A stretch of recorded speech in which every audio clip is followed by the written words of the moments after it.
Hello जी, अस्सलाम वालेकुम। क्या हाल चाल है जी मेरी यूट्यूब फैमिली के? इंशाल्लाह सब ठीक ठाक होंगे। चलें जी, मैंने आज कहा चलें सारा काम करके ना एंड में आप लोगों को नेक ही सिर्फ बताऊंगी, क्योंकि मैं सिर्फ इसका ना राउंड वाला कॉलर बताना चाह रही थी कि मैंने कहा किस तरह से हम ज़ीरो की बुकरम में राउंड कॉलर जो है वो लगा सकते हैं। अच्छा, ये वीडियो ख़ास तौर पे बिगनर्स बच्चियों के लिए है। उन बच्चियों के लिए, एक तो उन बच्चियों के लिए जो पहनना गवारा नहीं करती हैं, जिनको कॉलर पसंद तो हैं लेकिन वो ये कहती हैं कि यार आप ही चुभ रहे होते हैं हम नेक वाला गला ये कॉलर वाला गला नहीं पहनते, बैन वाला गला हम नहीं पहन सकते, हमें घुटन होती है वो, तो ये कॉलर उनके लिए बहुत ही परफेक्ट रहेगा।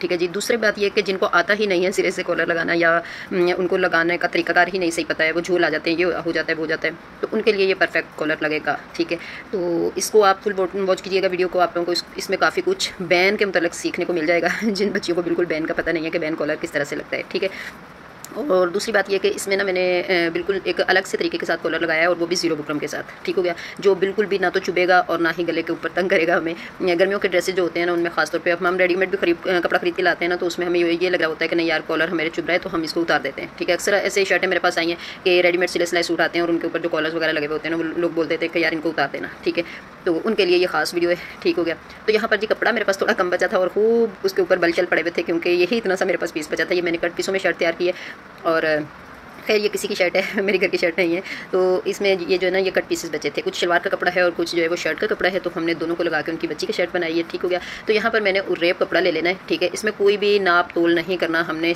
आप लोगों को ये बड़ी मज़े की बात लगेगी, इसमें ना तो कोई इंची टेप की ज़रूरत है, ना हमें कुछ नाप तोल करने की ज़रूरत है। हमने एक ही दफ़ा लंबा सा कॉलर तैयार करना है, उसके बाद एंड में हमने इसको कटिंग करना है। ठीक हो गया, तो यहाँ पर जी मैंने उरेब कपड़ा लिया था। उरेब कपड़े की तो आप लोगों को समझ है ना कि उरेब कपड़ा किसको बोलते हैं, जो खिंच रहा होता है, बिल्कुल लूज़ हो रहा होता है कपड़ा।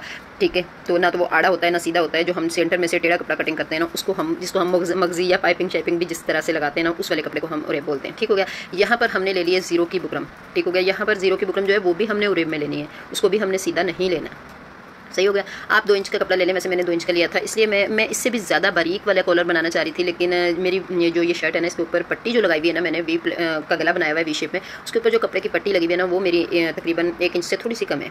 ठीक है, तो मैंने उसी की जितनी चौड़ा कॉलर बनाना था ऊपर, क्योंकि पट्टी अगर थोड़ी सी ज़्यादा चौड़ी हो और कॉलर कम चौड़ा हो तो वो भी बुरा लगता है, और अगर कम ज़्यादा कॉलर चौड़ा हो और पट्टी बारीक हो तो वो भी बुरा लगती है। ठीक है, तो उतनी ही चौड़ी पट्टी होती है, उतना ही चौड़ा कॉलर हो तो ज़्यादा खूबसूरत लगता है। तो मैंने यहाँ पर क्या किया था जी, मैंने अपने अंदाजे से हिसाब से 2 इंच के बराबर ये एक पीसेस कटिंग करके उसके ऊपर मैंने इसी तरह ज़ीरो की बुकरम भी आड़ी ही मतलब उरेब में, ठीक है, कटिंग करके चिपका ली थी। चिपकाने के बाद हमने क्या करना है, इसको अच्छे से प्रेस कर लेना। अच्छा, ज़ीरो की जो बुकरम होती है ना, उसमें भी 2-3 क्वालिटीज़ आ रही हैं, वो भी मैं आप लोगों को बता दूंगी। एक थोड़ी सी हार्ड होती है, तो वो उस पर कॉलर ज़्यादा खूबसूरत लग जाते हैं। एक ज़्यादा ही जो लोकल होती है ना, तो उसको तो लगाने के टाइम पे ही वो उसके धागे शागे निकलना शुरू हो जाते हैं, तो वो बहुत ही लोकल होती है। खैर उसको आप मत लिया करें।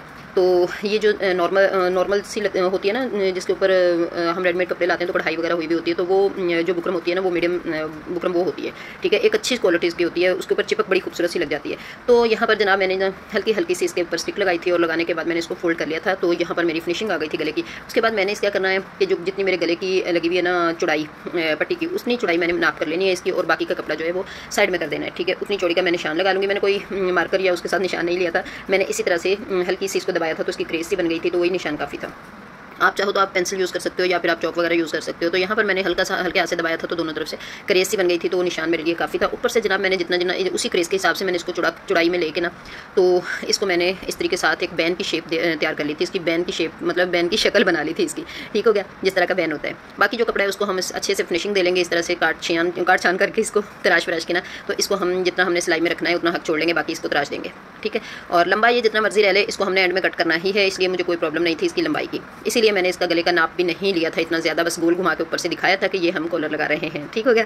अच्छा जी, जो बैक का गला है ना, तो वो मैंने तकरीबन 1.5 इंच के करीब उसको बैक से कटिंग किया था, वो आप लाजमी कर लिया करें। अगर किसी को उसकी उसमें शेप ना देनी आए ना, तो वो सीधा सीधा ये करे कि आपको प्लेट ले लें, और प्लेट के हिसाब से गुलाई ले लें हल्की सी 1.5 इंच के करीब या 2 इंच के करीब, तो उसको आप राउंड में कट कर लिया करें। ठीक हो गया। जो फ्रंट का गला होता है वो 3 इंच 3.5 इंच होता है। अगर थोड़ा सा ज़्यादा हमने नेक बनाना हो, खुला बनाना हो, तो हम 3.5 लेते हैं, और अगर हमने कम करना हो तो फिर हमारा 3 इंच का होता है। जिन्होंने इंची टेप यूज़ करना है उनके लिए बता रही हूँ, मेरा अंदाज़ा ही काफ़ी है। वैसे मैं अपने हाथ के चप्पे शप्पे यूज़ करती हूँ, तो हाथ के हिसाब ही मैं शुरू से मैंने जो सिलाई की है ना, वो मैंने हाथ के हिसाब से ही की है। ठीक है, यहाँ पर मैंने तो सिलाई का हक छोड़ लिया था, लेकिन फिर मैंने कहा चलें एक दफ़ा आप लोगों को दिखा देती हूँ कि हमने फोल्ड करके इसको, जिनको नहीं समझ आ रही कि हमने एक पैर की सिलाई किस तरह लगानी है, तो वो ऐसा करें कि इसको अच्छे से इस तरह से फोल्ड करके ना, तो मार्कर के हिसाब से सिलाई लगा लें। मार्कर के साथ पेंसिल के साथ आप निशान लगा लें, उस निशान के ऊपर सीधी सी सिलाई लगा लें। अच्छा जी, यहाँ मेरा कोई इरादा तो नहीं था कि मैं मशीन पे कैमरा लेके जाती, लेकिन मैंने कहा चलें अच्छे से एक दफ़ा सिलाइयाँ किस तरह लगानी है ये भी आप लोगों को पता चल जाएगा। तो मैंने यहाँ पर मशीन के ऊपर कैमरा ले गई थी। तो यहाँ पर मैंने जी 1 इंच जो है ना अगली तरफ बढ़ा लिया था, और बाकी जो था ना उसको मैंने सिलाई जो मैंने मार्कर से निशान लगाया है ना, ये सिर्फ मैंने आप लोगों के लिए निशान लगाया, वरना एक पैर की सिलाई ही लगानी होती है, ठीक है। तो आपने इसको जनाब ऊपर रख के सिलाई लगा लेनी है। जीरो की बुकरम है, इसमें कोई हार्डपन नहीं है, हम इसको जिस तरफ भी घुमाएंगे ना ये आराम से उसी तरफ घूमता जाएगा, ठीक हो गया।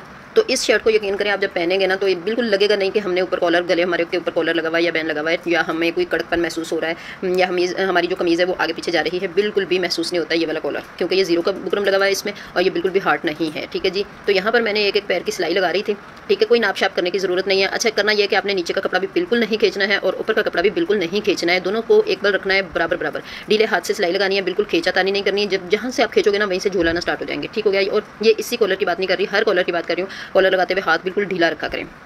यहाँ पर जी मैंने कॉलर लगा लिया था, सिलाई लगा ली थी, और अब हमने इसको बंद किस तरह करना है, ठीक हो गया। इसको हमने ये देखें आप, पहले मैंने इसको इस तरह से रख के निशान लगा लिया था कि यहाँ पर मेरी निशान है, कॉलर इतना मेरा बनना है, ठीक है। उसके बाद मैं इसको उल्टी तरफ करूँगी कट लगा के, मतलब पहले इसको मैंने सीधा ही रख के ना तो निशान लगा लिया था कि यहाँ पर मेरा कॉलर जो है वो बंद होना है। तो उसके बाद मैंने इसको सीधा रख के इस तरह से निशान लगा के, निशान लगाने के बाद जनाब इसको मैं उल्टा करूँगी। उल्टा करने के बाद मैं इसको जो फालतू का कपड़ा है उसको मैं कट कर दूँगी और उल्टी तरफ लेके इसको सिलाई लगा लूँगी, ठीक है।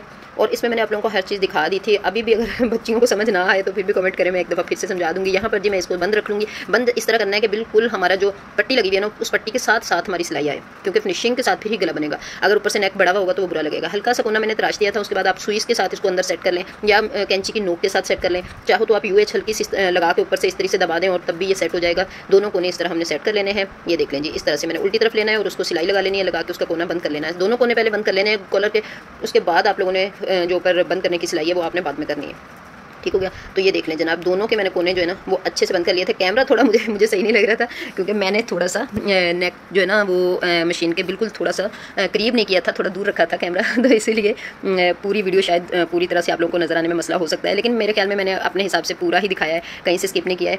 तो यहाँ पर जी जनाब हमें सीधी रख के ना इसको सिलाई लगा लेनी है। अंदर कॉर्नर जो है ना वो अच्छे तरीके से अंदर कर लेना है। उसको चाहे सुई से कर लें, कैंची की नोक से कर लें, या फिर UH लगा के उसको इस तरह से दबा दें। यहाँ से आपसे कपड़ा काबू ना आए ना तो ये बिगनर बच्चियों के लिए है कि जहाँ से आपको कोई भी चीज़ कपड़े के मतलब आपने कोई भी मतलब आप देख रहे हैं ना कि यहाँ से हम सिलाई लगाएंगे तो हमें झोल आ जाएगा, ये तो आप वहाँ पर UH लगाया करें या कोई स्टिक्स वगैरह लगाया करें और इस तरीके से दबा के आप सिलाई लगा दिया करें, बिल्कुल फिनिशिंग आ जाती है, ठीक है। तो यहाँ पर मैं एक पैर की यहाँ पर जनाब सिलाई लगा के ना ऊपर से फोल्ड करके अब सिलाई लगा रही थी। अच्छा आप लोगों को लग रहा होगा कि यहाँ पर कोई झोल शोल आ जाएंगे हमारे, अगर आप खींचोगे तो झोल आएंगे, अगर आप बिल्कुल ढीले हाथ से सिलाई लगाएंगे तो बिल्कुल भी इसमें झोल नहीं आएंगे, सही है। तो यहाँ पर जनाब पूरी हमने सिलाई लगा लेनी है। लगाने के बाद आपने इसको ऊपर की तरफ घुमा के एक हल्की सी जो लब की सिलाई होती है ना आपने वो भी सिलाई लगा लेनी है, जो बिल्कुल साथ किनारी की सिलाई होती है। तो ये देख लीजिए मैं इसका कॉर्नर जो है ना कैंची की नोक से अंदर कर रही थी, तो इस तरह से बिल्कुल कॉर्नर जो है ना वो अच्छे से बन गया था, ठीक है। तो यहाँ से हम घुमा के ऊपर की तरफ ले जाएंगे और सिलाई लगा लेंगे लब की, और यहाँ पर हमारा हो जाता है जी दी एंड कॉलर का। उसके बाद हम इसको निकालेंगे, सेट करेंगे, उसके ऊपर हल्का सा पानी का छिड़काव करेंगे और हम इसको इस तरह मार के साफ सुथरा सा सीधा सा गला बना लेंगे। और यहाँ पर आप देख लें, अच्छा ये वो वाला कॉलर है जो बिल्कुल हटा सा रहता है ना,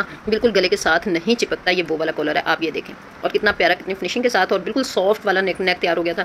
अच्छा अब तो मेरे ख्याल में मेरी बच्चियों को, उन बच्चियों को समझ आ गई होगी जिनको बिल्कुल कॉलर लगाना नहीं आता। और ये थे हमारे कट पीस जिनमें मैंने शर्ट तैयार की थी। शर्ट कैसी लगी जी जरूर बताइएगा कमेंट में। ओके जनाब, अल्लाह हाफिज़। वीडियो को लाइक शेयर एंड सब्सक्राइब कर लिया करें जनाब चैनल को।